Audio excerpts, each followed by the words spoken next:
Olamide was a born singer, and everyone in her small Lagos community knew it.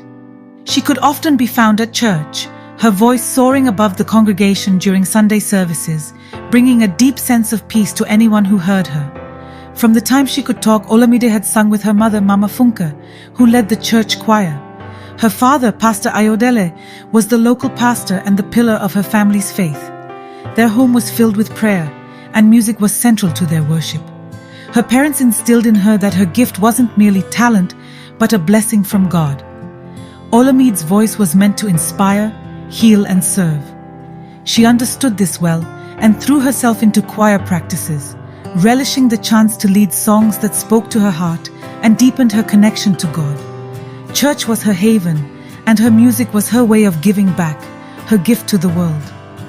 As Olamide grew older, though, her dreams began to expand beyond the walls of the church. While she loved her faith and her family, she was curious about life outside her community. The thought of using her voice to reach a larger audience was thrilling but conflicting. Her parents' beliefs were deeply rooted, and secular music was a path they had long warned her against. Her curiosity intensified one Sunday after a visiting producer, Dio, attended the service. After hearing her sing, he approached her, praising her voice and offering to work with her. "You have a rare talent, Olamide," he told her confidently. "With the right exposure, you could make a difference, inspire millions." His words left her wide-eyed and excited, but filled with uncertainty. She politely declined, but her mind lingered on the idea of a future where her voice could reach beyond her church community. Over the following months, the idea refused to leave her. Dio was persistent and persuasive, slowly breaking down her reservations.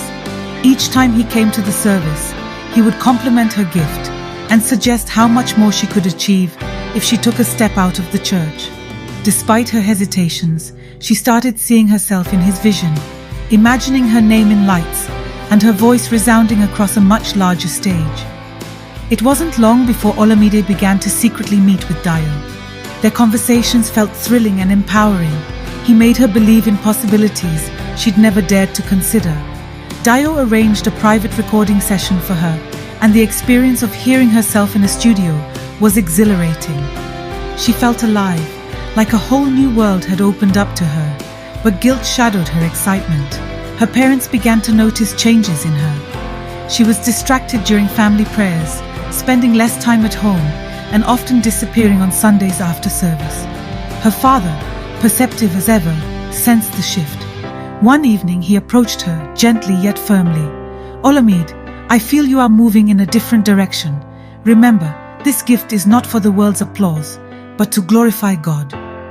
Her heart ached at her father's words, but the allure of fame and recognition had already taken hold. Eventually, Olamide decided to confront her parents and reveal her dreams. Sitting down with them, she explained her decision, her vision for her life, and the opportunities Dio had promised her. Her father's disappointment was as palpable as her mother's tearful silence. Pastor Ayodele tried to reason with her, but her mind was set. That night she packed a bag and left, knowing she was severing a bond that had held her entire life together. With Dio's help, Olamide rebranded herself as Midastar. Her debut single, City Lights, was an instant success. Her voice captivated audiences, and within weeks, she was on every major playlist, her face gracing magazines and billboards. She performed at exclusive events and collaborated with some of Nigeria's top artists, her popularity skyrocketing.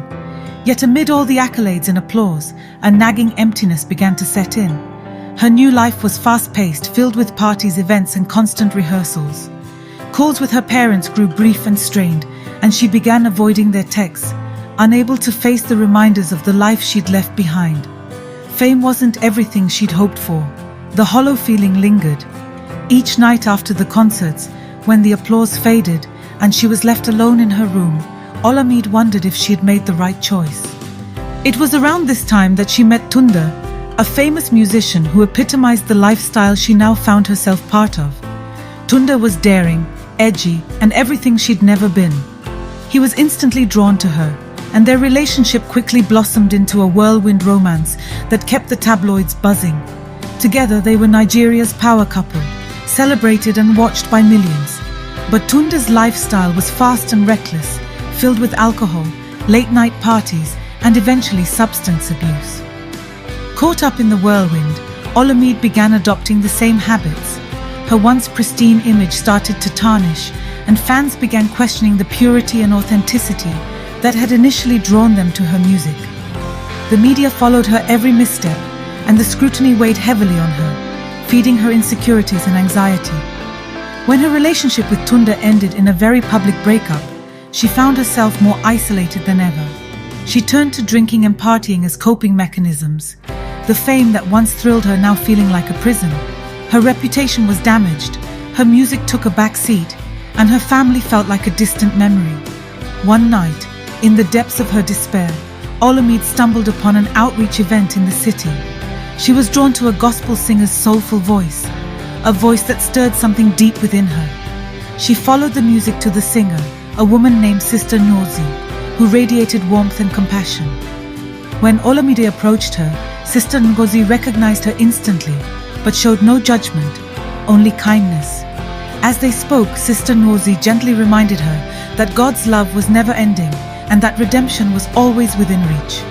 Olamide felt a crack in the walls she'd built around herself, the weight of her choices pressing down on her.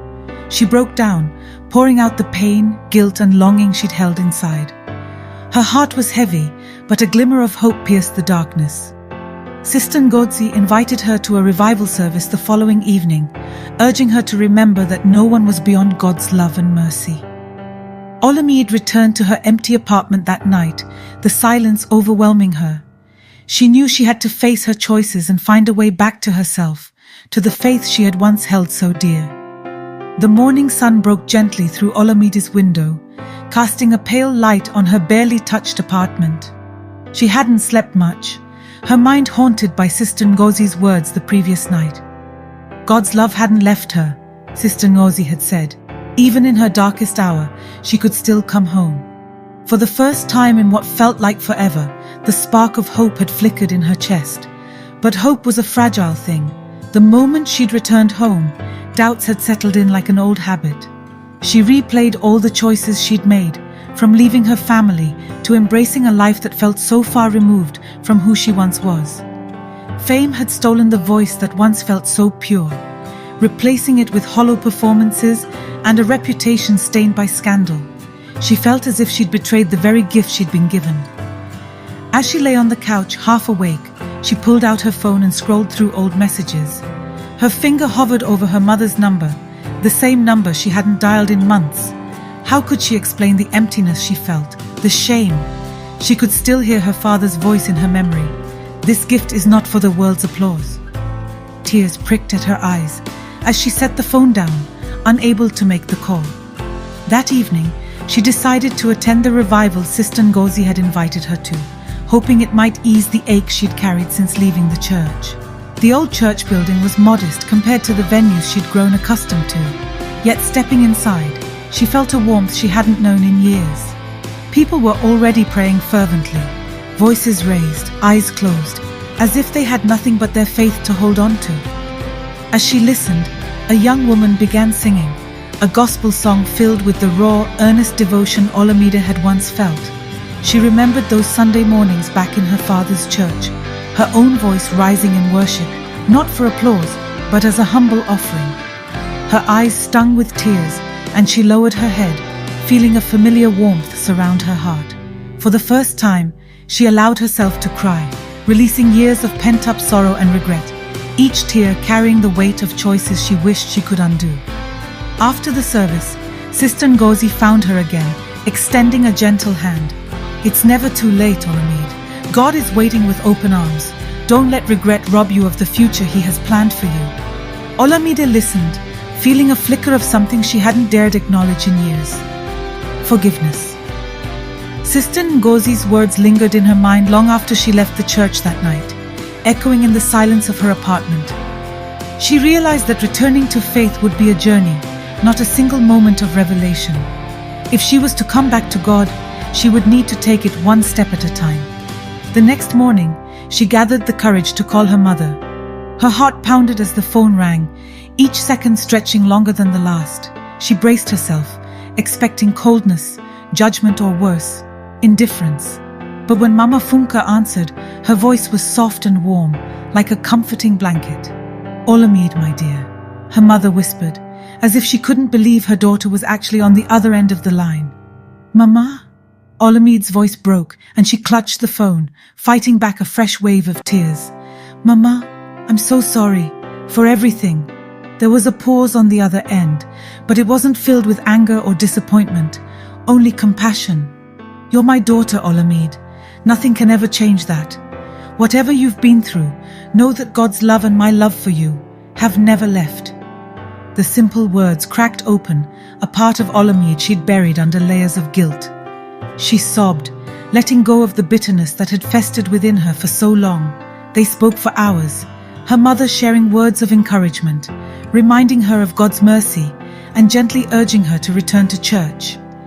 As the conversation drew to a close, Olamide felt a sense of calm she hadn't known in years, a faint but hopeful sense that she could find her way back. Over the following weeks, she slowly began reconnecting with her faith. She attended more church services, allowing herself to be immersed in worship, not as Midastar, the singer who had it all, but as Olamide, a lost soul searching for redemption. Each song, each prayer, felt like a small piece of her old self returning. One Sunday after service, Sister Ngozi invited her to join a youth outreach event where gospel singers would perform for a group of troubled teenagers. At first, Olamide hesitated, worried about being recognized and criticized, but her desire to make a difference outweighed her fear of judgment. She accepted the invitation, deciding that this was part of her path to healing. The event took place in a rundown part of the city, an area that reminded her of her own neighborhood growing up. She arrived early, her heart pounding with a mix of nerves and excitement. She'd spent so long performing for fame and recognition. Singing for these young people felt entirely different. These were kids who, like her, needed hope, who needed someone to show them that change was possible. As she took the small makeshift stage, the crowd grew silent, recognizing the famous face before them. She sensed their hesitation, perhaps expecting another empty celebrity speech. Taking a deep breath, Olamide closed her eyes and began to sing a song she hadn't sung in years, a simple gospel hymn her mother had taught her when she was just a girl. Her voice was raw, unadorned by the trappings of fame, each note carrying the earnest longing for forgiveness and grace. When she opened her eyes, she saw several teens watching her with expressions of quiet awe. Some had tears in their eyes, while others watched in reverent silence. Olamide knew in that moment that this was what her voice had always been meant for, not the fame or applause, but to reach hearts in their deepest need. Afterward, a few of the teens approached her, sharing stories of their own struggles. She listened, offering words of encouragement, feeling an unexpected connection to each of them. One young girl, barely 15, confided in her about a broken home and her struggle to stay in school. Olamide felt a pang of recognition, remembering the innocence and vulnerability she'd once had before the world had swept her away. When the event ended, Olamide felt a renewed sense of purpose. This was her calling, not the glitzy world of fame, but a ministry of music that could heal and inspire. She was beginning to understand the depth of her father's words. Her voice was not for the world's applause, but to glorify something greater. In the months that followed, Olamide continued attending services and volunteering at outreach events. She reconnected with her parents, visiting them often, rebuilding the trust that had been broken. Her father, though reserved at first, slowly warmed to her, seeing the change in her heart. They shared conversations about faith, forgiveness, and purpose, the bond between them growing stronger with each visit. Through these experiences, Olamide began writing songs again, but this time they weren't crafted for mainstream success. Instead, her lyrics spoke of grace, redemption, and the beauty of finding light in the darkest moments. Each song felt like a piece of her soul, capturing her journey from lost fame to rediscovered faith. With Sister Ngozi's encouragement, Olamide recorded these songs in a small studio, funded by her savings. She released them on social media, not expecting much, but hoping to reach those who needed to hear her message. To her surprise, the response was overwhelming. People resonated with her story, with her honesty and vulnerability, and her music began to gain traction, not because it was polished or popular, but because it was real. Her songs spread quickly, reaching people across Nigeria and beyond, inspiring those who had struggled, fallen, and longed to find hope again. Invitations started pouring in for her to perform at churches, conferences, and outreach programs. Her reputation was slowly transforming, not as the star who'd lost her way, but as a woman who had rediscovered her purpose through faith. Olamide's journey was far from easy, but with each performance, each heartfelt conversation, she felt her spirit grow stronger. She realized that her life had come full circle. She was using her gift, not for fame, but to touch souls, to uplift, to inspire. And in this newfound purpose, she found a peace that no stage or spotlight had ever been able to provide. As Olamide's music found its way into churches, radio stations, and online platforms, her life gradually took on new meaning. The rush of fame and the applause she had once craved now felt hollow compared to the quiet satisfaction she felt when her songs inspired people. The feedback she received was no longer about her beauty or celebrity status, but about how her words had touched hearts, how her story had led people back to their faith. Yet Olamide's past wasn't something that could be left behind so easily. As her new identity as a gospel musician grew, the press picked up her story again. Journalists and bloggers saw the potential to exploit her story of redemption to attract views. Old photos of her wild party days with Tunde resurfaced, alongside rumors of her past struggles with addiction. She had tried hard to bury these memories, and now, seeing them plastered all over the media once more felt like a slap in the face. The attention brought back the self-doubt she'd been trying to overcome. In a moment of weakness, she called Sister Ngozi, who had become her closest confidant and mentor since her return to faith. Ngozi listened patiently as Olamide poured out her anxieties. "I just don't know if I can do this, Sister Ngozi. I thought I was free of the past, but now it's back, haunting me all over again." There was a long silence on the line before Sister Ngozi spoke gently. "Olamide, your story is not about erasing the past. Redemption doesn't mean forgetting where we've been. It means choosing a new path despite it. Remember, the people who listen to you now are touched not just by your talent, but by your journey, because you've lived through struggles that they can relate to." The words settled over Olamide like a soothing balm. She realized that her past was a part of her story that didn't need to define her. Instead, it could serve as a testament to God's grace, proof that He could bring someone back even from the edge. With renewed courage, she decided to address the media's focus on her past directly. She reached out to a popular Christian magazine and requested an interview, this time to tell her story on her terms. The journalist, intrigued, welcomed the opportunity, and as the interview unfolded, Olamide opened up with honesty and humility. She spoke about her experiences of fame, her struggles, and her eventual return to faith. She didn't hold back, detailing the loneliness and emptiness that had driven her to make choices she later regretted. "But I also realized," she told the interviewer, "that God's love is bigger than our biggest mistakes. My journey back wasn't easy, but I'm grateful for every moment that brought me closer to the purpose He has for me. My hope is that anyone out there who feels lost will know it's never too late to find their way back."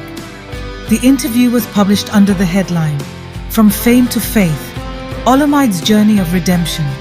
It sparked a ripple effect across the Christian community, with people reaching out to her, sharing stories of how her words and songs had rekindled their own faith. Some messages were from struggling young people who, like her, had been seduced by the allure of fame, but had found themselves feeling empty. Others were from parents, thanking her for being a positive role model for their children. With this new wave of support, Olamide took her music on the road, performing at churches and conferences around Nigeria. She was invited to a popular gospel concert in Abuja, where artists gathered from all over the country to worship and share their faith through music. Standing on that stage, singing in front of thousands of people, Olamide felt overwhelmed by the presence of God in a way she never had before. The audience swayed, sang along, and raised their hands in worship, their collective energy creating an atmosphere that was electric and sacred. At the concert's conclusion, she was approached by a renowned gospel producer, Elder Chijioke. Known for his ability to capture raw, heartfelt emotion in his recordings, he praised her for the authenticity in her music and proposed they work on an album together. The thought of releasing an album had lingered in her mind, but she hadn't considered it seriously, fearing she wasn't ready. "I believe your story and your voice could reach even more people," he told her. "An album might be the next step in sharing what God has done in your life." After prayerful consideration, Olamide agreed, feeling both excited and nervous about taking this new step in her journey. Working with Elder Chijioke was a transformative experience. Unlike her previous producers, he encouraged her to write from the depths of her faith, pushing her to explore her personal journey in every lyric. Each song they recorded became a piece of her testimony, raw, vulnerable, and hopeful. The album, Grace Found Me, was released 6 months later. It became an instant success within the gospel community and beyond, touching lives in ways she could never have imagined. Songs like Second Chances and Back to Grace became anthems, embraced by those seeking forgiveness and a renewed sense of purpose. With her career growing steadily, Olamide began considering a new direction for her ministry. Inspired by her own struggles and the young people she'd met along the way, she founded an outreach program called Hope Notes, dedicated to supporting at-risk youth with creative and spiritual guidance. The program provided free music and art classes, mentorship, and workshops aimed at helping young people discover their purpose and avoid the pitfalls she had once fallen into. The launch of Hope Notes was attended by local leaders, friends, and family members, including her parents. Pastor Ayodele was there, watching proudly from the front row, tears glistening in his eyes as he listened to his daughter speak. Olamide spotted him and couldn't hold back her own emotions as she addressed the audience. "God's love found me when I was lost, and I believe that same love can find anyone no matter where they are," she said, her voice trembling with emotion. "I hope that Hope Notes will be a place where young people can find not only their talents, but also a foundation in faith that will carry them through whatever life brings." After the launch event, her father embraced her tightly. "I always knew God had something special in store for you, Olamide. I'm so proud of the woman you've become." In the years that followed, Olamide's influence grew beyond her music. She was invited to speak at international conferences, sharing her journey and the message of redemption that had transformed her life. Her album gained popularity abroad, and soon she was performing at gospel festivals across Africa and even the United States. Despite the global stage, she remained grounded, always returning to her church and her roots. Whenever she was home, she attended services at her father's church, often taking time to sing with the choir and mentor young members. The once vibrant young girl who had left home to chase fame had now become a beacon of hope and faith, sharing her story not for her own glory, but to point others to the grace that had saved her. One afternoon, Olamide received a letter from a young woman named Chidinma, who had once idolized her as Midastar. Chidinma had followed her journey from the glamour of fame to her redemption as a gospel artist, and had drawn strength from her music. "Your songs remind me that I'm more than my mistakes," she wrote. "Because of you, I have the courage to keep going, knowing that God hasn't given up on me." Olamide held the letter close, tears of gratitude filling her eyes. She realized that her path had not only been about finding her way back, but also about leading others toward hope and healing. Her fame had been transformed into a platform for something far greater than she could have ever achieved on her own. Reflecting on her journey, Olamide felt an overwhelming sense of peace. She had walked through fire and emerged not unscathed, but refined, her purpose forged in the trials she had endured. She knew there would always be challenges, but now she faced them with the knowledge that God's grace was her foundation, her rock, and her song. With every performance, every outreach, and every life touched, she honored the gift she'd been given, fulfilling the words her father had once spoken so many years ago. Her voice, her story, and her faith had come full circle, dedicated to glorifying the one who had never left her side. As Olamide's ministry continued to flourish, Grace Found Me was streamed worldwide, its impact rippling across borders. Messages poured in from people across Africa, the US, Europe, and beyond, each person sharing how the songs had touched their lives, strengthened their faith, or guided them through dark times. With each testimony, she felt humbled and inspired, more certain than ever that her purpose was to uplift and inspire.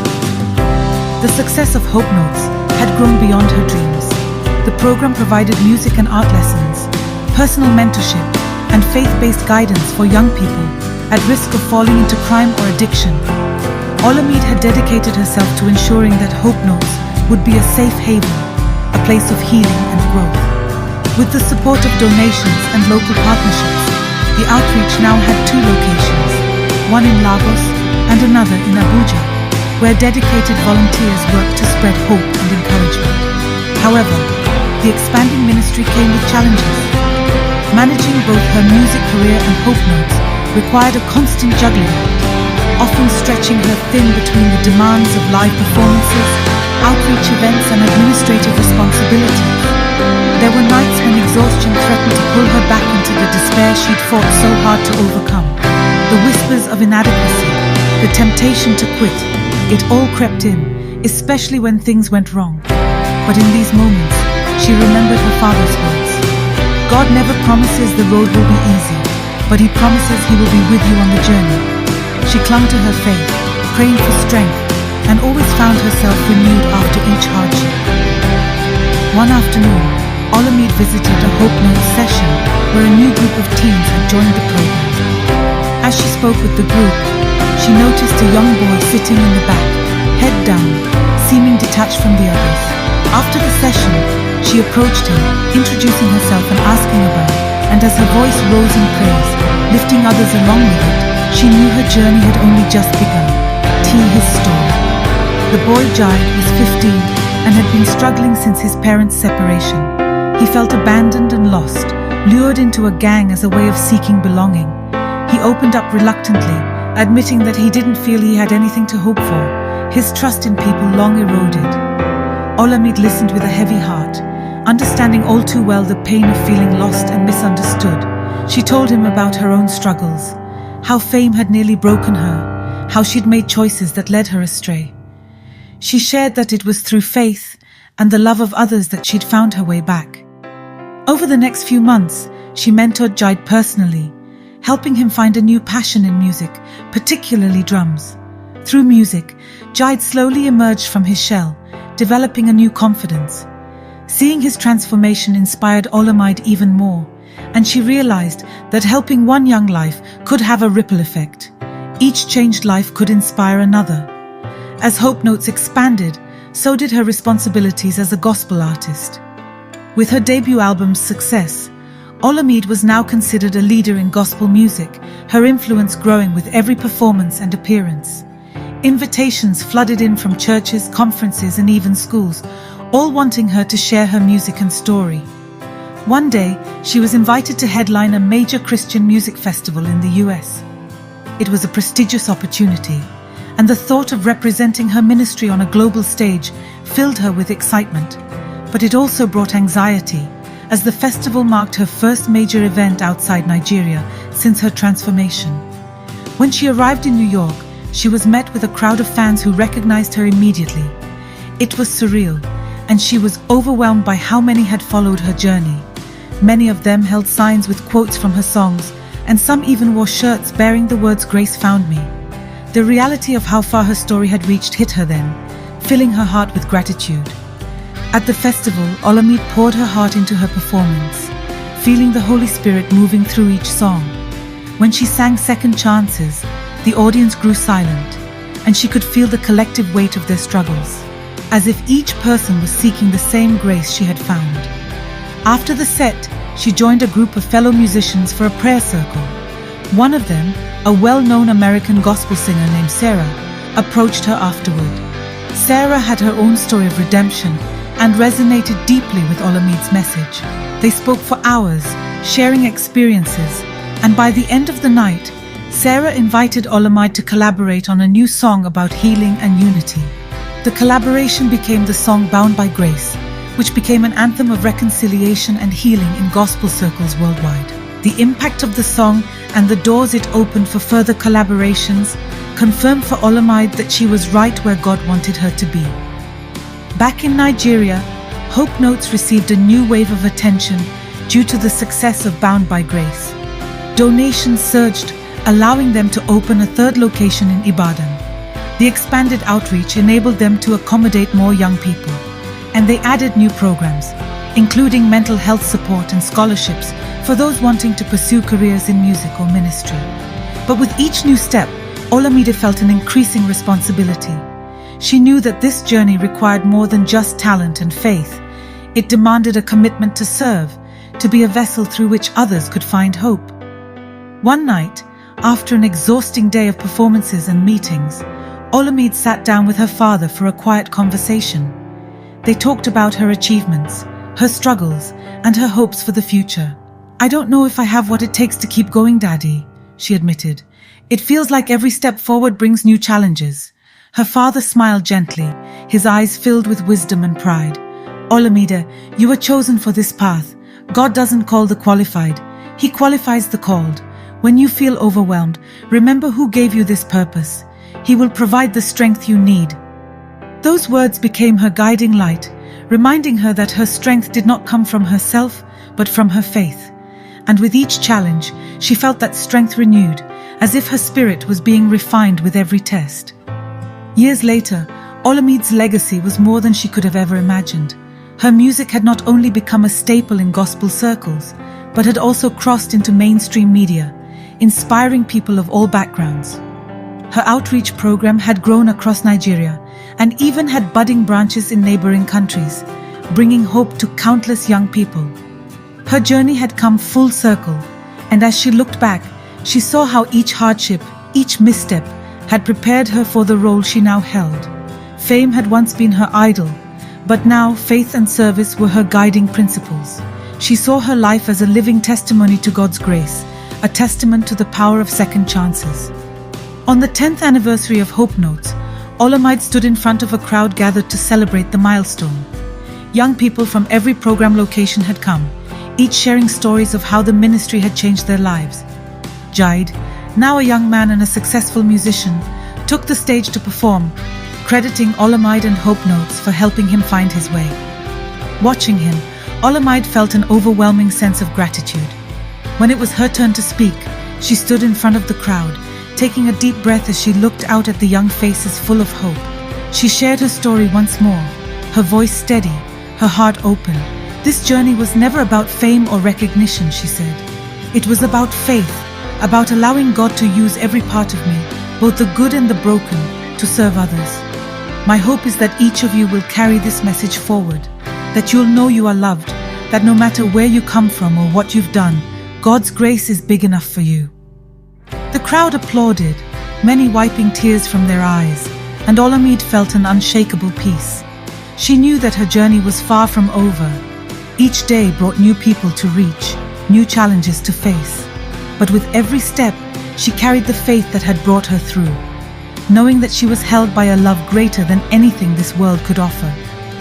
Olamide's life, once defined by fame, was now dedicated to a purpose far greater than herself, a legacy of grace, resilience, and the unwavering power of God's love.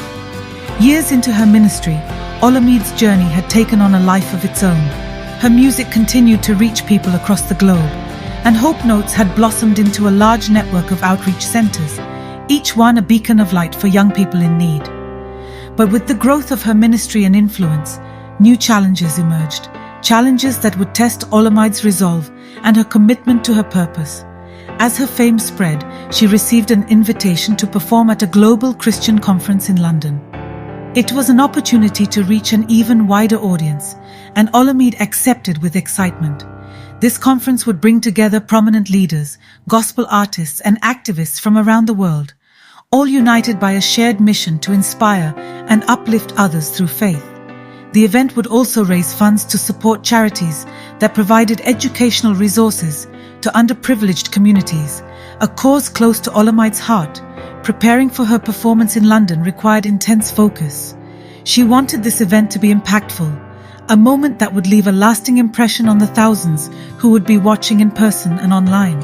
Together with her mentor, Elder Chijoke, and her new band, She crafted a setlist that blended her most powerful songs with storytelling moments, sharing her journey and the lessons she had learned along the way. The day of the conference finally arrived, and Olamide found herself in the bustling backstage area, surrounded by gospel legends and influential figures from around the world. She felt humbled to be among them, yet a lingering doubt crept into her mind. Standing on this global stage was a far cry from her humble beginnings at her father's church. The whispers of self-doubt reminded her of her past mistakes and moments of insecurity. Just before her performance, she took a moment to pray, asking God for strength and guidance. She opened her Bible to a verse that had comforted her countless times. "My grace is sufficient for you, for my power is made perfect in weakness." 2 Corinthians 12:9. With renewed confidence, she stepped onto the stage, facing the thousands gathered before her and the many more watching from afar. Olamide began with "Grace Found Me," her voice clear and powerful as it filled the auditorium. She felt the presence of the Holy Spirit as she sang, guiding her words and movements. Midway through the performance, she paused to share a part of her testimony, her voice trembling slightly as she spoke. "Years ago, I was lost, caught up in a life that seemed glamorous, but left me empty. I chased fame, but it was only when I surrendered to God that I found true purpose," she said, her eyes scanning the audience. "I'm here to tell you that no matter where you are, no matter how far you feel from grace, there's a place for you in God's love." Her words resonated deeply, with many in the audience moved to tears. By the time she finished her set, the atmosphere was electric with faith and hope. As she walked off stage, she was met with applause, but the most profound reward was the people who came up to her afterward, sharing stories of how her music had helped them overcome their own struggles. One of those who approached her after the performance was a young woman named Faye, a Nigerian studying abroad who had been struggling with her faith and identity in a foreign land. She had been feeling isolated, wrestling with doubts, and was considering abandoning her faith. But listening to Olamide's music had rekindled something within her. "Your music reminded me of home," Faye said, her voice filled with emotion. "Hearing your story has given me hope. I feel like I can start again." Olamide embraced her, feeling a deep connection to this young woman who, like her, had found herself at a crossroads. She promised to keep in touch, realizing that this connection was more than just a brief encounter. It was part of her calling to continue reaching and mentoring others, wherever they were in life.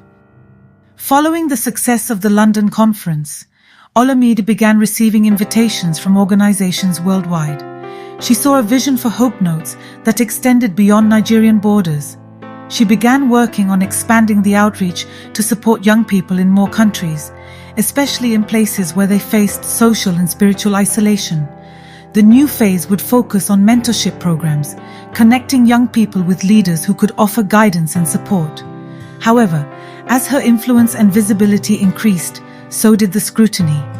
Critics began to question her motives, accusing her of using faith to rebuild her brand and highlighting her past mistakes as proof of her inauthenticity. Tabloids dredged up old stories, misrepresenting her words and twisting her journey into a spectacle. The negativity took a toll on her, and she struggled with feelings of inadequacy. She questioned whether she was truly worthy of this calling, wondering if her past would forever overshadow the good she was trying to do. In her darkest moments, she reached out to Sister Ngozi, who had been a source of strength throughout her journey. "Remember, Olamide," Sister Ngozi said gently, "people will always have opinions, but only God knows the truth of your heart. Your mission isn't to prove yourself to the world, but to serve and glorify God. Let Him handle the rest." With these words, Olamide found the courage to continue, grounding herself in her faith rather than public opinion. She shifted her focus back to her ministry, channeling her energy into building Hope Notes and mentoring the young people she had committed to serving. Years passed, and Olamide's legacy grew, her work inspiring a new generation of artists and faith leaders. Hope Notes had become a worldwide movement, reaching thousands of young people through music, mentorship, and community support. She released more albums, each one a blend of worship and storytelling, reflecting her ongoing journey of faith and service.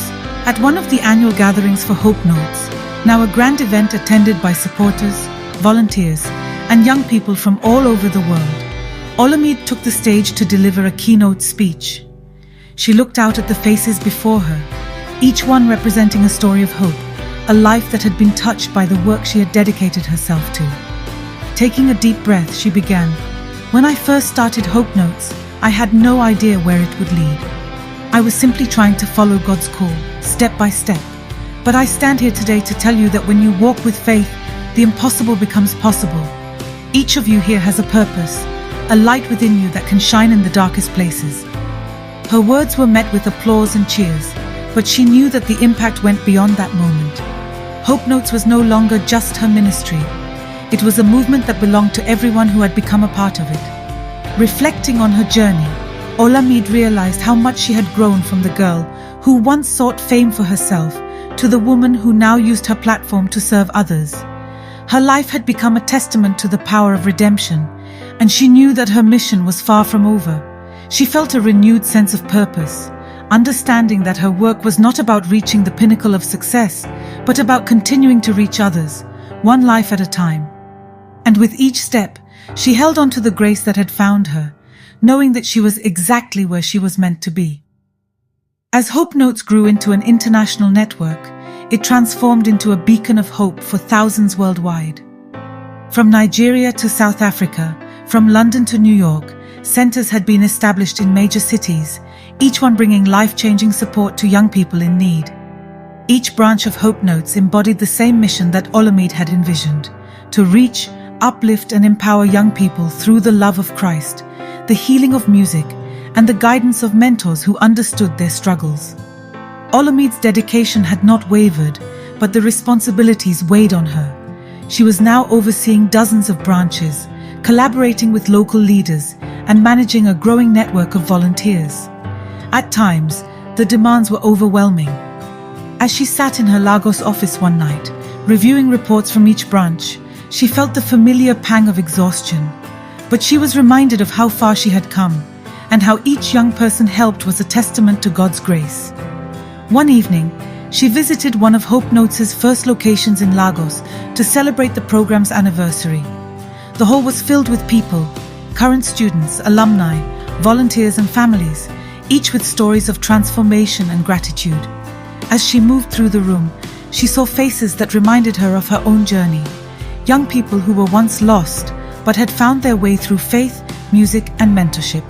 As part of the celebration, a few of the program's alumni shared their stories on stage. One of them, a young woman named Adeobi, approached the microphone nervously.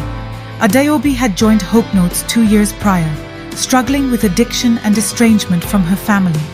She had been introduced to the program by a friend and found healing through its music and support. "Hope Notes saved my life," Adeobi said, her voice breaking. "When I had no hope, they showed me love and patience. And Miss Olamide, your story taught me that no matter how far you go, God is always there to bring you back. Today, I'm free from addiction, I've reconciled with my family, and I'm now studying to become a counselor, hoping to help others just like you helped me." Olamide's heart swelled with emotion as she listened. She was overwhelmed by how God had used her brokenness to heal others. She had come full circle, witnessing the cycle of grace she had longed to create, helping others find hope and purpose, as she had once been helped. Following the event, Olamide felt an urge to do something bold, something that would ensure Hope Notes could continue, even if she weren't there to guide it every step of the way. She began reaching out to fellow leaders, donors and organizations, proposing an endowment fund for Hope Notes. This fund would ensure the program's longevity, providing resources to keep every branch running and enabling further expansion. The fundraising took months of tireless meetings, travel, and networking. She found herself facing both encouragement and skepticism, with many praising her vision, but questioning whether her goals were realistic. But Olamide's resolve was steadfast, driven by her faith and commitment to the young people she served. Finally, the support poured in. Churches, philanthropists, and even former students of Hope Notes contributed. By the end of the campaign, they had raised enough to set up the fund and secure Hope Notes' future. For the first time, Olamide felt a sense of peace, knowing that the work she had started would carry on for generations. With Hope Notes firmly established, Olamide began to focus on mentoring young gospel artists who were beginning to follow in her footsteps. She realized that her journey had given her the tools to guide others through the complex world of music and ministry. She met with young artists who felt called to gospel music, sharing her insights on navigating fame, staying grounded in faith, and understanding the responsibility that came with being a voice for God. One of the young artists, a spirited 19-year-old named Kelechi, reminded Olamide of herself when she was just starting. Kelechi was talented, passionate, and determined but lacked direction and guidance. She was eager to break into the music scene, but she struggled with finding her identity in her music. Olamide took Kelechi under her wing, coaching her not just in music, but in faith. She encouraged Kelechi to write songs that were true to her journey, to use her voice as a platform for spreading hope rather than seeking fame. Over the months, Kelechi blossomed, eventually releasing her first song, which quickly gained popularity in the gospel community. Watching Kelechi's growth reaffirmed Olamide's mission. She knew that her purpose wasn't just in singing, but in cultivating the next generation of artists who would continue to share God's love with the world. As the years passed, Olamide continued to record albums, tour, and work closely with Hope Notes. She witnessed the fruits of her labor not only in her own life, but in the lives of those she had helped and mentored. Her legacy had become a powerful testament to the idea that brokenness could lead to beauty, and that every setback could be a step towards something greater. One morning, she received a call from her old mentor, Elder Chijioke, who had been instrumental in her early journey. He was now retired, living quietly with his family, but they kept in touch regularly. He shared that a new generation of musicians was emerging who looked up to her as a role model, artists who had been touched by her story and inspired by her faith. "I never could have imagined this path," Olamide said, reflecting on her journey. "You've done what God called you to do, and now it's your turn to pass on the torch," Elder Chijioke replied. "Your story has reached many, but there are others who will carry that message forward. Trust them to continue the work." Olamide knew he was right. She had spent her life planting seeds, and now it was time to let them grow. She decided to step back gradually from the spotlight, devoting herself fully to her mentorship work and allowing the younger generation to take center stage. On the day she announced her retirement from active touring, Olamide held a concert in Lagos. The event was a celebration of her career, featuring performances by young artists she had mentored, as well as musicians and singers who had collaborated with her over the years. The atmosphere was one of joy and gratitude, a fitting farewell for a woman whose life had been a story of redemption and service. At the end of the night, Olamide took the stage one last time, singing "Grace Found Me" to a crowd that knew every word by heart. As she looked out over the sea of faces, she felt an overwhelming peace. She had given everything to her calling, and now she was ready to let others continue the legacy. In her final words to the audience, she said, "Thank you for being part of this journey. My hope is that each of you will continue to share the grace you've received. Remember that your story matters, that your life is a testament to the power of God's love. Wherever you go, carry that light with you." With those words, she left the stage, knowing that her purpose had been fulfilled. After her retirement, Olamide remained a guiding force behind Hope Notes, working closely with its new leaders and supporting its growth from behind the scenes. She continued mentoring young artists and occasionally held private gatherings to share her journey and faith with those seeking encouragement. Her story became a legacy, inspiring countless others to use their gifts to serve others, to find strength in faith, and to remember that grace could reach them no matter where they were. And as new voices rose in the world of gospel music, each one carrying a piece of her legacy, Olamide watched with joy, knowing that the seeds she had sown would continue to flourish for generations. Her life had become a testament to the unending power of grace, a story that reminded the world that with faith, even the most broken pieces could be made whole. In the years following her retirement, Olamide's influence spread even further. Hope Notes had transformed into an international network of outreach centers, impacting countless lives. Leaders she had mentored rose to carry the mantle, creating satellite centers in remote areas, small towns, and urban communities worldwide. What began as a modest outreach had become a wave of transformation, fueled by the grace and hope Olamide had once found for herself.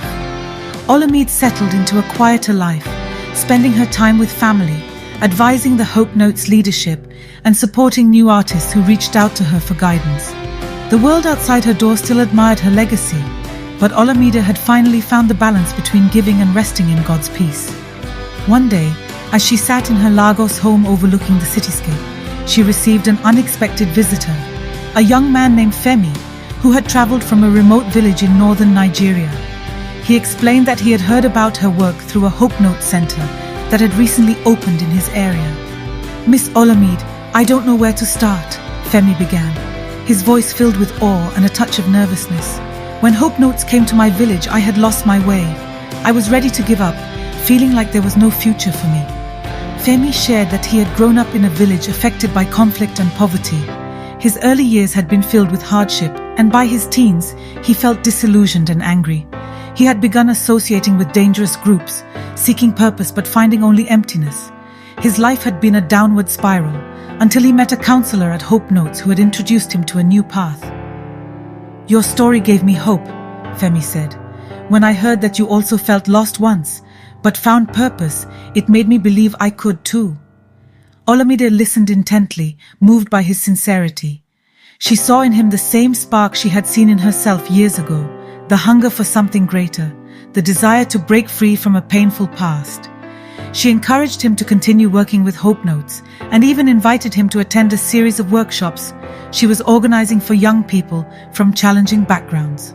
Months later, Femi returned for the workshops, joining other young people who had come from all over Nigeria. They spent days in prayer, workshops and music sessions where Olamide shared her journey in depth, allowing them to see not only her triumphs, but also her struggles and moments of doubt. She encouraged each participant to find their own voice, to realize that their past didn't have to define their future.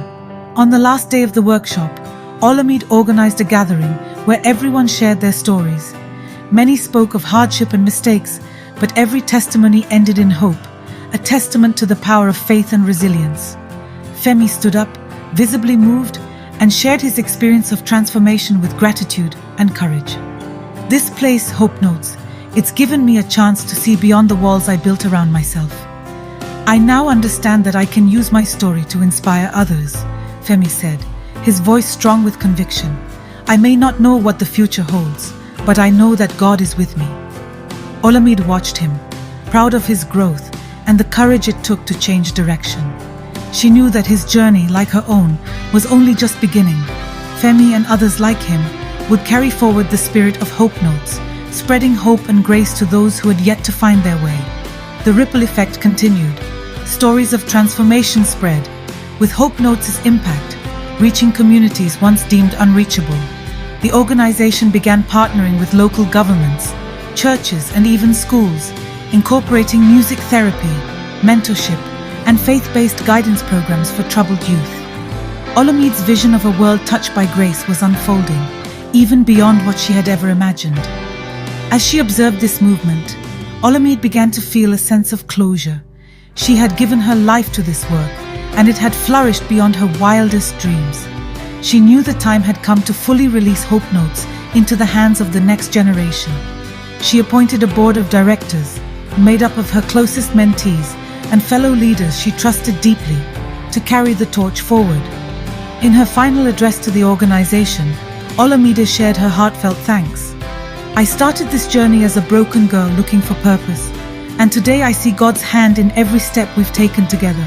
Remember, the work we do is not ours alone. It is a part of God's plan. Keep giving, keep reaching, and let grace lead you always." Her words resonated, and tears were shed by many who had walked with her through the highs and lows. They knew that even as Olamide took a step back, her legacy would continue to live on, not just in Hope Notes, but in every life she had touched.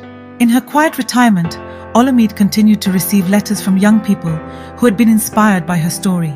Femi, who had gone on to lead a Hope Notes center in his region, remained in touch, updating her on the lives being changed through his work. Each letter was a reminder of the seeds she had sown, the lives touched by grace. Years later, when she looked back on her life, Olamide saw it as a mosaic of grace, a tapestry of broken pieces made whole by God's love. Her story had become more than just a personal journey. It had become a part of something larger than herself, a movement of healing and hope. Her life, now peaceful and full, was a testament to the simple truth she had learned, that no matter where one starts, grace can carry them to a place of purpose, healing, and boundless love. As the years unfolded, Hope Notes grew into an undeniable force of change, touching lives in ways that even Olamide hadn't envisioned. The young people she had mentored, like Femi, had now stepped fully into their roles as leaders. They expanded Hope Notes into a network that reached far beyond Nigeria, crossing borders and becoming an international symbol of hope. Each branch became unique, shaped by the needs of the communities it served, while maintaining the same core message, that there is always a path back to grace. For Olamide, witnessing this from afar brought a mixture of pride and bittersweet nostalgia. She often reflected on how one small decision to lean on God when she was at her lowest had led to a chain reaction, now spanning countries and cultures. One evening, Olamide received a message from Femi, now a seasoned leader of Hope Notes in northern Nigeria. He wanted her to attend a special ceremony at the branch he led. It would be the inauguration of a community center named in her honor, the Olamide Center for Hope and Renewal. Humbled, she accepted the invitation, eager to see the fruits of her legacy in person. When she arrived in the northern village where Femi's branch was located, Olamide was greeted by dozens of children, volunteers, and local leaders, all eager to meet the woman whose life had inspired the work they were doing. As she walked through the village, she was struck by the resilience of the people and the warm sense of community. She met with young people who shared their stories of healing, some who had traveled for days just to attend the ceremony and express their gratitude. During the ceremony, Femi shared a heartfelt tribute to Olamide. He spoke of how her story had pulled him from the brink and inspired him to serve his community. "Mama Olamide," he said with affection, "you showed us that even brokenness can become a blessing. You taught us that our pasts don't have to define us. This center stands as a reminder of your legacy, a place where young people can find their way just as you once did." Overwhelmed, Olamide stepped forward to thank Femi and everyone in attendance. She felt the weight of her journey, the pain, the struggles, and the redemption, all culminating in this beautiful moment. "I never imagined that my brokenness could lead to so much healing," she said, her voice steady despite her emotions. "This center, this movement isn't about me. It's about God's love reaching every corner of the world. As long as you remember that, you will continue to change lives." As the ceremony continued, Olamide spent time with each young person, offering words of encouragement, prayers, and advice. She felt a renewed sense of purpose, understanding that her role was now to empower these emerging leaders. They were the future of Hope Notes, and she was merely the beginning. In the following weeks, Olamide traveled to other branches of Hope Notes, sharing her wisdom and leaving each center with renewed energy. She organized workshops on sustainable leadership, effective mentorship, and faith-based counseling, equipping her mentees with the tools they would need to continue the work long after she was gone. Her life was no longer about fame or recognition, but about making sure this legacy would endure. Back at home in Lagos, Olamide began writing a book, Grace Carried Me Here, documenting her life's journey. She poured her heart into every chapter, sharing her struggles and triumphs with raw honesty. The book was both a memoir and a guide for others seeking redemption and purpose. It became a testament to how God's grace had transformed her life, and through her, reached others. When the book was published, it became an instant bestseller, resonating with readers across the globe. Stories poured in from people who had read her words and found the courage to seek healing, to forgive themselves, or to step into a calling they had long ignored. Her story continued to ripple outward, touching lives she would never even meet. In her later years, Olamide took a quieter role, focusing on her writing, faith and family. She lived simply, finding joy in her garden, her church, and the close relationships she had nurtured. Occasionally, young artists and leaders would visit, seeking her wisdom. She guided them with love, always pointing them back to God. One morning, Femi visited her again, this time with news that filled her heart with joy. He had decided to dedicate his life fully to ministry and wanted to carry on her legacy by creating new Hope Note centers in even more remote regions. He had come seeking her blessing, and she gave it wholeheartedly. "You're ready, Femi," she said, holding his hands. "You've been ready for a long time. Remember, it's not about being perfect, it's about being faithful. Go where God leads you." With that, Femi embarked on his own journey, creating new branches of Hope Notes that reached even further than Olamide could have dreamed. He became a beacon of hope, much like Olamide had been, inspiring young people and empowering them to rise above their circumstances. Olamide lived out her days in peace, confident that her legacy was in good hands. In her final years, she often looked back on her life with gratitude, amazed by the path God had carved for her from such humble beginnings. She knew that Hope Notes would continue to flourish long after she was gone, led by those she had mentored and inspired. Her life had been a journey of redemption, and as she prepared to meet her Savior, she did so with a heart full of joy. She had run the race, kept the faith, and left a legacy that would shine long after her time on earth had ended. In her passing, Hope Notes continued to grow, its mission touching even more lives and expanding into new territories. And in every young person who found hope and purpose through the organization, a piece of Olamide's spirit lived on, a reminder of the grace that had carried her and the countless others whose lives she had touched. Years after Olamide's passing, Hope Notes had grown into an international movement with branches across Africa, Asia, and the Americas. The organization had shifted from being a small community effort to becoming a powerful force for change, fueled by the stories of lives transformed and guided by the memory of the woman who had started it all. Femi and others who had been mentored by Olamide now led the organization, each dedicated to continuing her legacy of grace and hope. One such leader was Adaora, a passionate young woman who had once struggled with self-doubt and abandonment. She had found her way to Hope Notes during a low point in her life and had experienced profound healing through the program's mentorship. Inspired by Olamide's story and guided by Femi's mentorship, Adaora became one of the organization's strongest voices. She believed that Hope Notes could evolve even further to meet the challenges of a new generation. One day, Adaora proposed a new initiative called Grace Projects, which focused on empowering individuals in under-resourced areas by providing vocational training, scholarships, and creative expression workshops. She saw it as a way for Hope Notes to go beyond emotional healing, providing practical tools that would allow young people to build sustainable lives. Femi embraced the idea wholeheartedly, seeing it as a natural evolution of Olamide's mission. Together, they worked to make Grace Projects a reality, recruiting young leaders, seeking grants, and creating partnerships with local businesses and governments. The initiative quickly became one of Hope Notes' most impactful programs, changing lives in tangible ways. Through Grace Projects, young people gained skills in areas like agriculture, technology, art, and entrepreneurship. Some even returned to their communities to establish their own businesses, teaching others the skills they had learned. The program created a ripple effect, with beneficiaries becoming mentors and advocates for their communities. For Adaora, this was her way of honoring Olamide's legacy by ensuring that every life touched by Hope Notes had a pathway to a brighter future.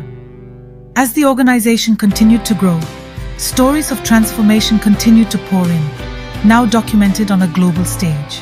One day, while going through the testimonials that had been submitted to Hope Notes' website, Adaora stumbled upon a letter that took her breath away. It was from a young girl named Zainab, who lived in a remote village in northern Nigeria. Zainab's story was heart-wrenching. She had lost her parents at a young age and had been raised by relatives who struggled financially. Life had been difficult, and she had faced hardships that no child should endure. One day, she heard about Hope Notes through a friend and decided to attend a workshop where she found a community that welcomed her with open arms. Zainab's letter spoke of how she had found hope for the first time in her life and how, because of Grace Projects, she had learned tailoring and was now supporting her younger siblings. Adaora shared the letter with Femi, and they both felt deeply moved. This, they knew, was the real essence of Hope Notes, bringing hope to those who had none and giving them the tools to build a future. Inspired by Zainab's story, Adaora and Femi began a new campaign to raise funds for an expansion of Grace Projects, specifically in rural areas, where resources were limited. They called it the Legacy of Grace campaign, named in honor of Olamide's legacy, and it garnered support from all over the world. As the Legacy of Grace campaign took off, Hope Notes entered a new phase. The organization began collaborating with local governments to reach even more remote areas. Volunteers traveled to distant communities, bringing with them the message of hope and resilience. They set up mobile units with everything needed to run workshops on everything from vocational skills to mental health support. During one of these missions, Adaora herself traveled to Zainab's village, eager to meet the young woman whose story had reignited her passion. When she arrived, Zainab greeted her with tears in her eyes, overcome with gratitude. Adaora embraced her, feeling the weight of the journey they both shared, one that had been made possible because of Olamide's faith and vision. For several days, Adaora and the team worked with Zainab and others in the village, providing additional training and mentorship. They held gatherings where people could share their stories and learn from one another, fostering a sense of community that would outlast the visit. Back in Lagos, the Legacy of Grace campaign became a massive success, and Hope Notes was able to build permanent centers in several regions.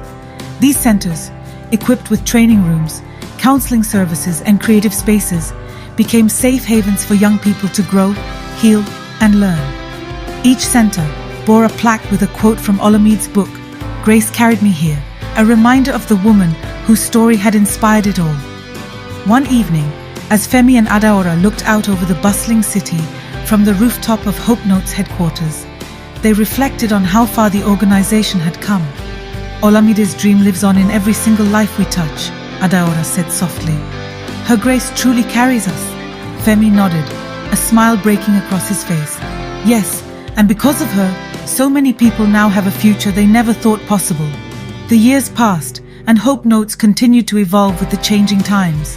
They embraced new technologies, expanded to even more countries, and adjusted their programs to meet the unique challenges of each community they served. The legacy that began with Olamide's story became a global movement that spanned generations. Every year, Hope Notes held a memorial service on Olamide's birthday, where leaders and beneficiaries gathered to honor her life and the impact she had made. They shared stories, sang songs, and renewed their commitment to the mission she had begun. At each gathering, a new chapter of the Hope Notes story was written, with countless lives touched by the grace that had carried Olamide and so many others through the storms of life. In the end, Hope Notes was more than an organization. It was a testament to the power of redemption, a beacon of hope that reminded everyone who encountered it that no matter where they came from or what they had endured, they could find healing, purpose, and grace. And through each act of kindness, each life changed. Olamide's legacy lived on, spreading hope to a world in need. As the impact of Hope Notes expanded, the organization began addressing some of the world's most pressing social issues: poverty, displacement, and access to education. The mission took on a more global face, with volunteers, educators, and social workers collaborating to bring hope to communities facing extreme hardships. Each outreach program was inspired by Olamide's legacy, emphasizing compassion, resilience, and practical empowerment.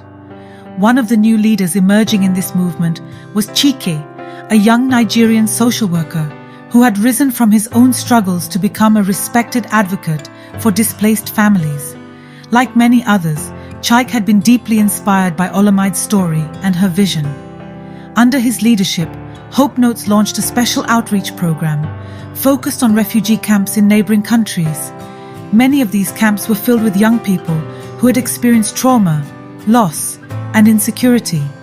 The mission of Hope Notes was to restore their sense of identity and help them rebuild their lives. In the refugee camps, Hope Notes staff set up tents that served as safe spaces for counseling, creative expression, and skill-building workshops. The tents became beacons of hope in an otherwise bleak landscape, drawing children and teens eager to find solace and something meaningful to hold on to.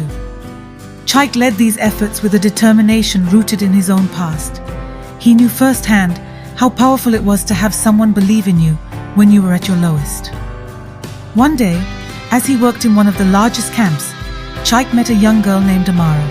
Amara was about 14, shy and withdrawn, a quiet presence in the crowded camp. She had been separated from her family during the conflict that forced her to flee her home. She was living alone in the camp, supported only by distant relatives who barely knew her. At first, Amara was reluctant to attend any of the sessions held by Hope Notes. She stayed on the fringes, observing but hesitant to engage. But something about the music sessions, where others would sing songs of hope and share their stories, eventually drew her in. During one session, Chaik noticed her standing just outside the tent. He invited her in, offering a warm smile and a welcoming gesture. Over the following weeks, Amara began to open up. She joined the creative workshops, where she learned to paint and write poetry, expressing emotions that had been bottled up since she left her home. Slowly, she began to connect with others in the camp, finding a sense of belonging she hadn't felt in a long time. Her resilience blossomed, and before long Amara was not only participating but also encouraging other young people in the camp to join as well. Chaik saw a spark in Amara that reminded him of himself when he first found Hope Notes. He encouraged her, helping her realize that her story had the potential to inspire others. In time, Amara became a volunteer with Hope Notes, assisting with sessions and sharing her story with other young people in the camp. She found purpose in helping others and became a symbol of hope in the camp, an embodiment of the resilience that Hope Notes stood for. The impact of Hope Notes continued to ripple out. Word of the work being done in refugee camps reached international organizations, and soon, Hope Notes was able to secure partnerships with global NGOs. This allowed them to expand their services to more camps, providing resources like books, art supplies, and even temporary schools to ensure that young people like Amara could continue their education. As more people heard about Hope Notes, donations poured in from individuals and organizations worldwide. This influx of support allowed them to launch a scholarship program for displaced children who showed leadership potential, giving them the opportunity to attend schools in safer regions. Amara was one of the first recipients, and with Chaik's encouragement, she enrolled in a school where she thrived, bringing her story full circle. Back in Nigeria, Femi and Adeora worked tirelessly to manage Hope Notes' growth, supporting leaders like Chaik and fostering new initiatives. They often reflected on how Olamide's vision had brought them all together, transforming lives in ways she likely never imagined. They continued to honor her legacy through annual events, bringing together volunteers and beneficiaries to share their journeys and celebrate their successes. One of the most significant events was a global summit held in Lagos, where representatives from every Hope Notes center around the world gathered to share their stories, best practices, and plans for the future. Amara, now a confident young woman and a leader in her own right, was invited to speak at the summit. Standing on stage before hundreds of people, she shared her journey from a displaced child to a leader for other young refugees. Her voice was steady, her message clear. Hope could turn even the darkest moments into a new beginning. As Amara finished her speech, she quoted a passage from Olamide's book, Grace Carried Me Here.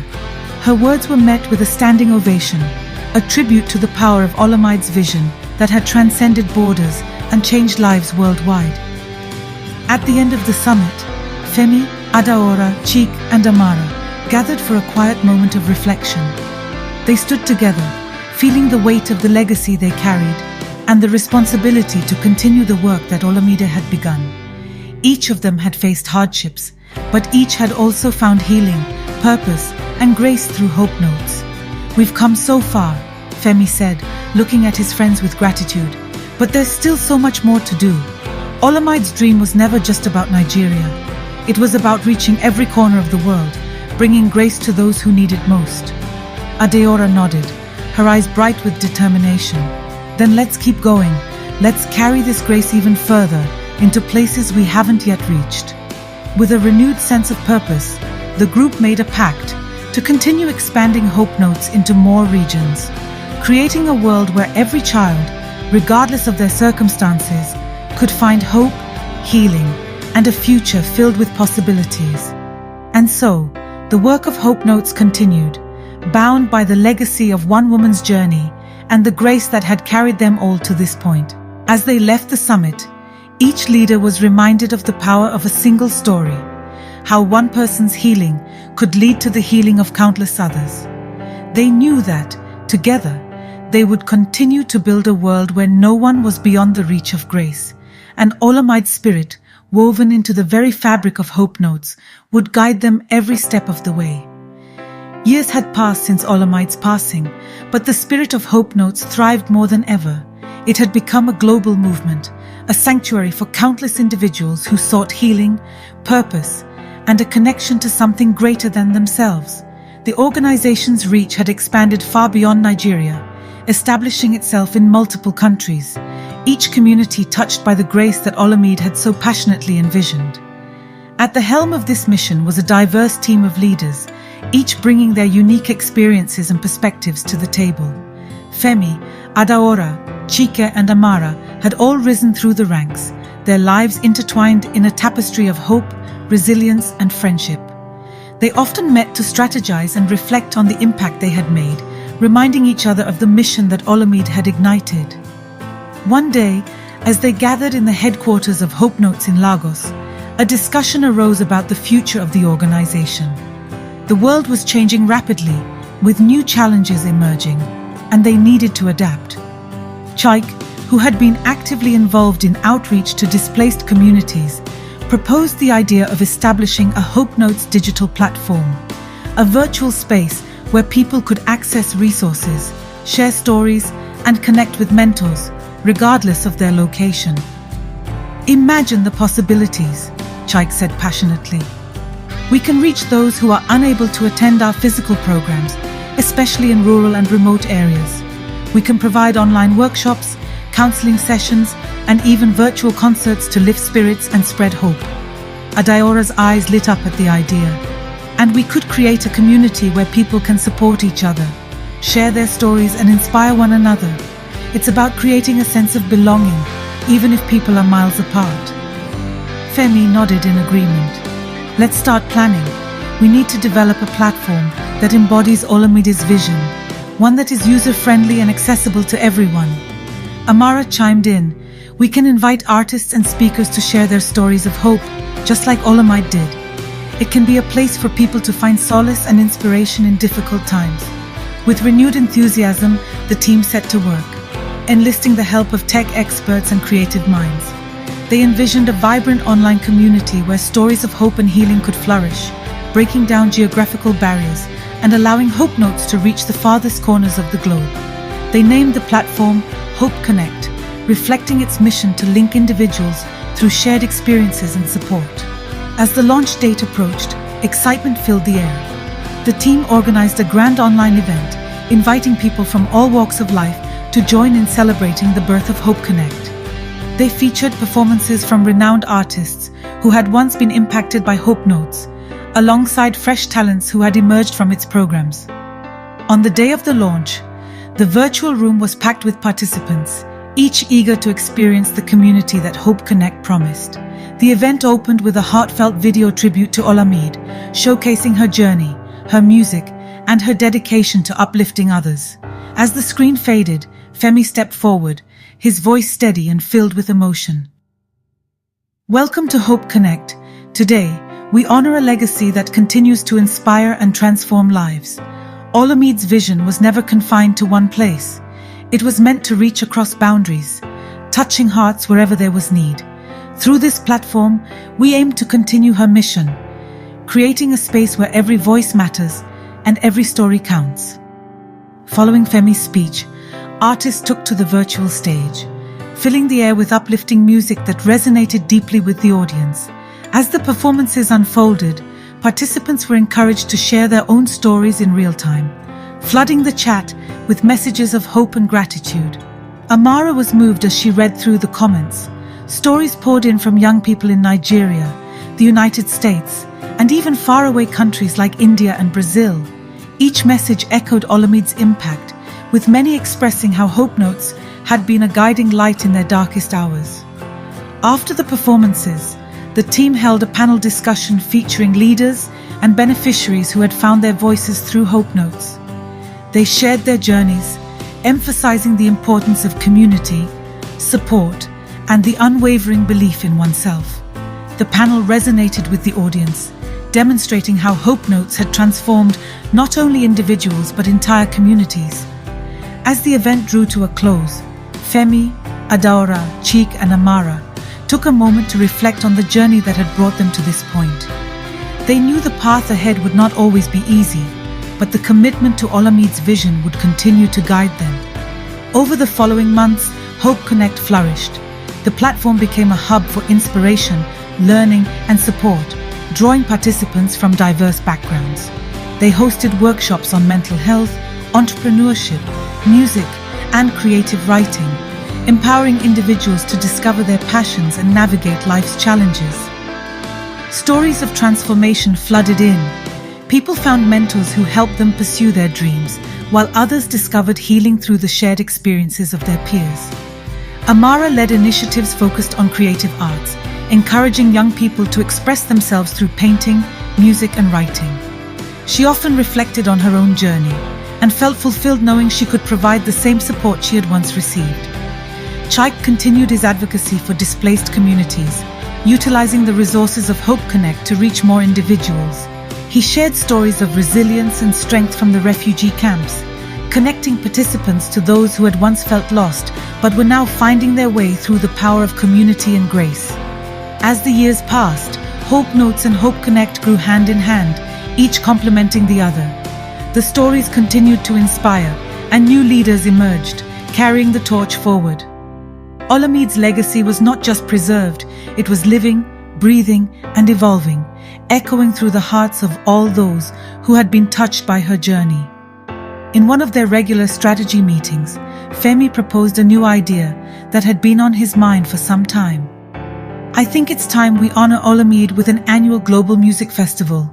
It can celebrate the power of music in bringing hope and healing to communities around the world, just as she did."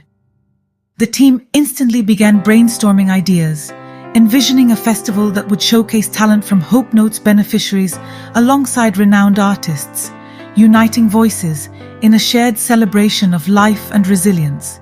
They imagined workshops, performances, and spaces for people to connect, share stories, and find encouragement in the music that had once united them all.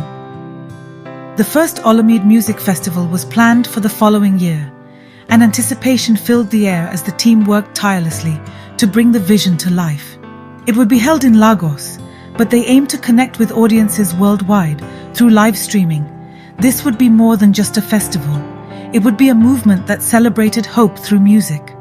As the date approached, excitement surged within the community.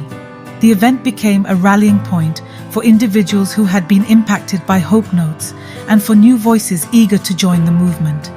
On the day of the festival, the energy was electric, and people gathered not only in Lagos but in homes and community centers across the globe, united by the power of music. The festival featured performances from artists who had once benefited from Hope Notes, their stories intertwining with their songs. Olamide's songs resonated throughout the venue, creating a profound connection between the past and the present. As the crowd sang along, tears of joy and gratitude filled many eyes. Each note played was a tribute to the journey of healing and transformation that Hope Notes had championed. At the festival's culmination, Femi stepped onto the stage, holding a microphone and looking out over the sea of faces. The cheers and applause filled the air, echoing with love and appreciation. Today we celebrate not just a legacy, but a family, a global community bound by hope. Olamide's dream is alive in each of you. Let us carry her spirit forward, ensuring that grace continues to flow in every heart we touch. As the crowd erupted in cheers, Femi felt the weight of their shared journey. This was not just a celebration, It was a promise to continue Olamide's work, to spread hope to those who needed it most, and to lift one another in love and unity. The festival became an annual event, symbolizing resilience, healing, and the power of community. Each year, stories were shared, lives were changed, and new connections were forged. Olamide's legacy became a tapestry woven through the lives of everyone who had been touched by hope notes, and the spirit of grace and hope flourished as it reached even greater heights.